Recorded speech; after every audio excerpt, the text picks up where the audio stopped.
what do you make of Lincoln Riley's decision to leave Oklahoma, not for an NFL job, no, for another college job, the USC job? So I've got the MALLER report card. So Lincoln Riley, on his part of the report card, Lincoln Riley gets a C. Now, SC gets an A+++. All right, A+++ for the Trojans. I've got oyster, pond, and cloak, and dagger. And we will lock all of these things together. Now, number one.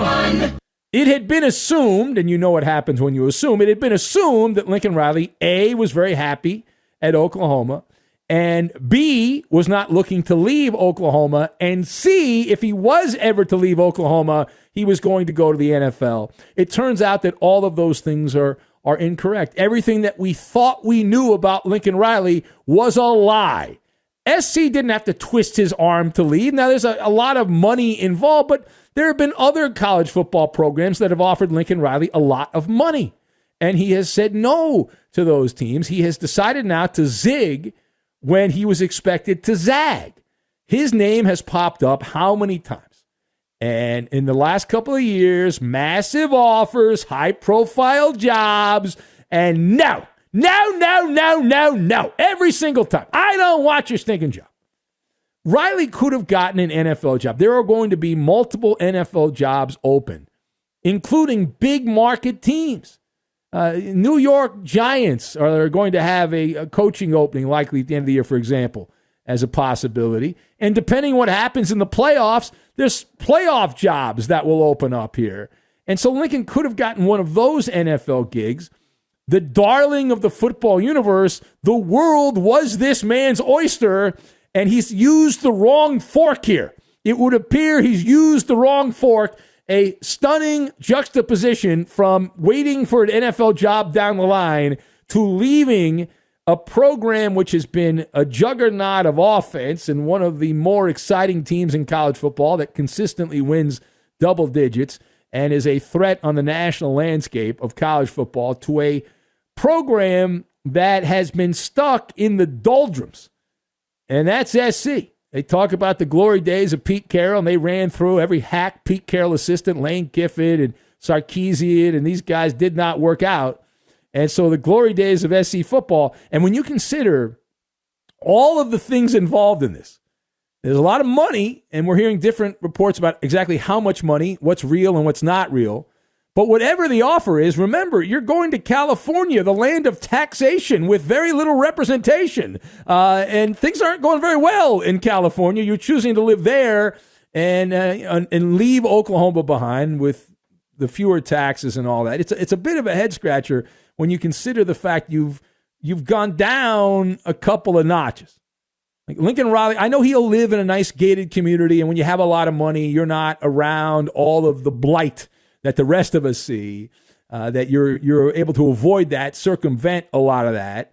But considering the options on the table of staying in Oklahoma and seeing what happens and waiting for the right job to open up, this is the right job. I'm scratching my head. Listen, I hope he does well. And I obviously, geography-wise, where I live, I can see him coaching Oklahoma, or USC, the Oklahoma of the West, rather.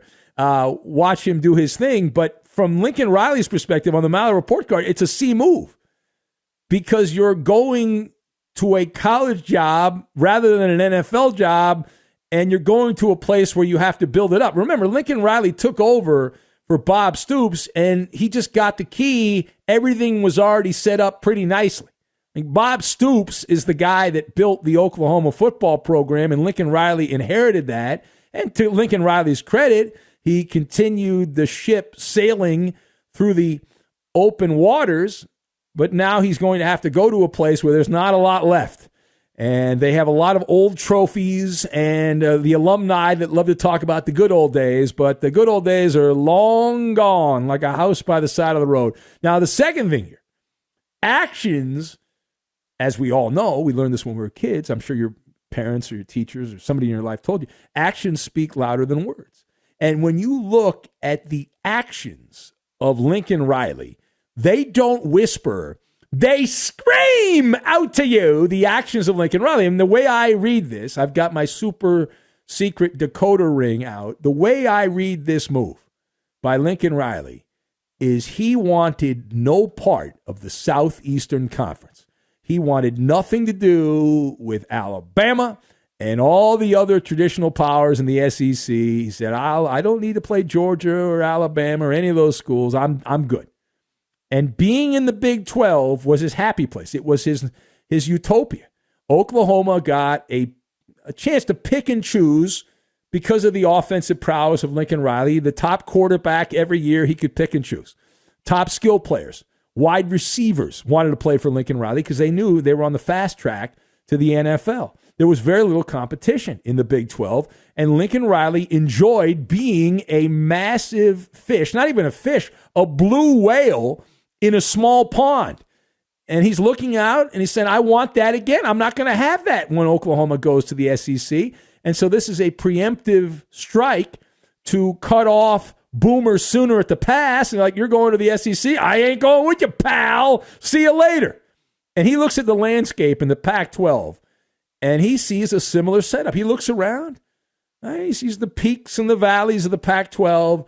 And he says, I can handle this. Right? I can handle this. I can get back. I can do the same thing at SC that I did in Oklahoma. I can hand select the top quarterback every year. There's a top quarterback in California, typically Southern California, that is the top player in the land or one of the top 3 or 4 quarterbacks in all of high school football.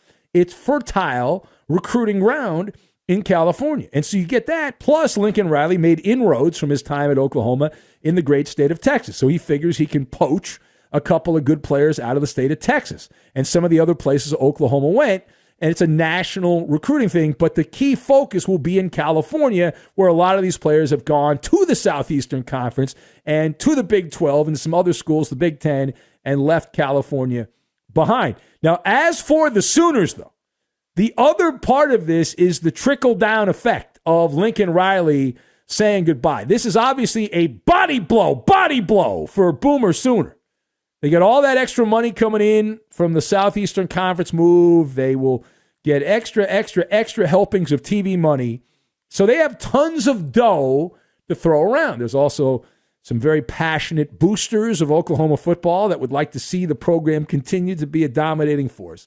So the Sooners will be able to hire someone of name value. Now, immediately, they're saying, hey, what about Cliff Kingsbury? What about the Arizona Cardinals NFL head coach? Now, this would be another stunner. Now, Cliff Kingsbury, if things had gone the way they were supposed to and Arizona was supposed to blow this year, then that would be a no-brainer. Kingsbury would have already been fired by now, and he would be on his way he would probably be the USC coach. He wouldn't be the Oklahoma coach. But I digress. So Cliff Kingsbury, to say he's in play now, that would be another shocker. And I was talking to a buddy of mine, and we were just like, he brought up to me, so when's the last time an NFL head coach left on his own and went to a college job? That's what would have to happen. And not just an NFL coach. Arizona has defied the space-time continuum and put up a bunch of wins, and they've proven that they can win. They don't need the little guy, alligator arms, Murray, that he's not that important, that they can win with their backup quarterback there. And so they put up a bunch of wins. Now, we know they're a regular season team, and they're not going to do anything in the playoffs. But to leave the NFL for a college job, that would be a step down for Cliff Kingsbury.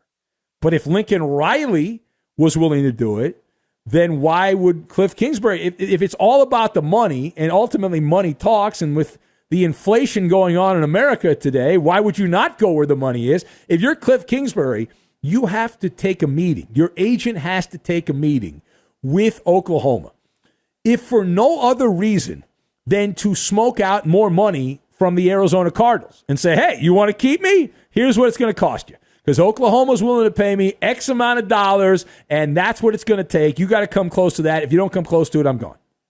And just see if Arizona's willing to up the ante and put a couple more coins, a couple more gold balls in there and see what happens.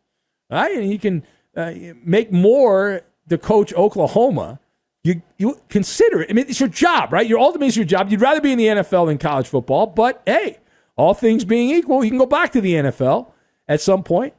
Just like a certain guy named Harbaugh. And everyone's all excited now. Michigan's back. They beat Ohio State over the weekend. So, like Jim Harbaugh's not going anywhere. He's going to stay at Michigan. But if he wanted an NFL job, he would get an NFL job. All right, final point. For the men of Troy, this is clearly an A+++. You don't need me to tell you that. This is an A++ move. Out of left field, cloak and dagger. That's the part of the story that I love so much. The cloak and dagger mission, blindsiding the college football world. All those insiders, all those people in the know. And they love to talk a good game. This guy, that guy, going around playing grab ass with everyone in college football. They know everything going on. And all of them were gobsmacked. Every single insider, thunderstruck, staggered by this particular move. And Lincoln Riley, it is a game-changing situation, assuming he's able to iron out the wrinkles at SC. And Riley is the first Oklahoma coach to leave for another college football job since 1946. 75 years, the last time that took place, that Lincoln Riley is uncharted territory in the modern era, the internet age and all that. And so there is a sense of betrayal in the state of Oklahoma and among Sooner fans, and a gigantic feather in the Trojan helmet for SC. USC has bragged for years. They've been detached from reality that they can get any coach they want. We've often laughed at them, and now I got a lot of messages from my friends who like SC saying, see, you big blowhard, that's why you're doing overnights. I told you, we could get whoever we want at USC. And, well, I've got my tail between my legs as I do not respond to those text messages, but that is a major coup. And all that talk, and they haven't gotten the guy they wanted for a long time. That's the weird thing about this. Pete Carroll, the greatest coach that SC has had since John McKay back in the day, Pete Carroll was not the guy they wanted. They wanted several other coaches before Pete Carroll. So now they get, for the first time, when's the last time SC got the guy they wanted? Now they got the guy they wanted. And so is this going to work out, or does this turn into a nightmare? Well, we will find out. And I will not have to hear, oh, this is one of the greatest prize jobs, yada, yada, yada, yada, yada, yada. I rolled my eyes at those people, considering Clay Helton, and he had the gig the last couple of years. But getting Lincoln Riley is a strike the pose, walk around like a peacock with your feathers in the air everywhere. Why not?